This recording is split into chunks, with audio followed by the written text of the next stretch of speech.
कहते हैं कि भारत में कई विदेशी मुल्क आए, कुछ तो व्यापार की कोशिशें की और कुछ उनमें सफल भी हुए और कुछ तो राज करने की कोशिश की।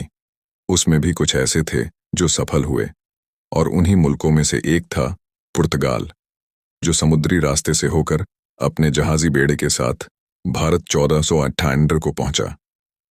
मगर वह उस समय यहाँ पर केवल व्यापार के ही उद्देश्य से आया था।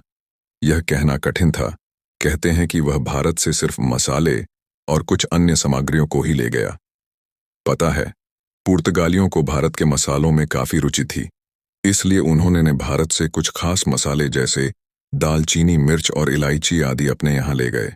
क्या आपको पता है कि जब वास्को डी गामा भारत से अपने जहाजी बेड़े के साथ वापस जाने लगा तो बिना बुलाए 2 मेहमान गए थे। वे कौन से 2 मेहमान थे? शायद कुछ को पता हो या फिर ना हो। चलो मैं बताता हूँ। पुर्तगाल में बिना बुलाए 2 मेहमान कौन थे? वे 2 मेहमान चूहे और घुन थे। जी हैं, शायद यह सुनकर आपको आश्चर्य होगा कि भला ये किस तरह के मेहमान थे।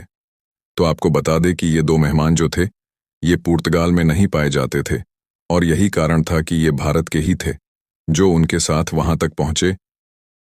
अगर आपको ऐसे फैक्ट पता है तो हमें कमेंट बॉक्स में ज़रूर बताएं और मेरे चैनल को फॉलो करें। धन्यवाद।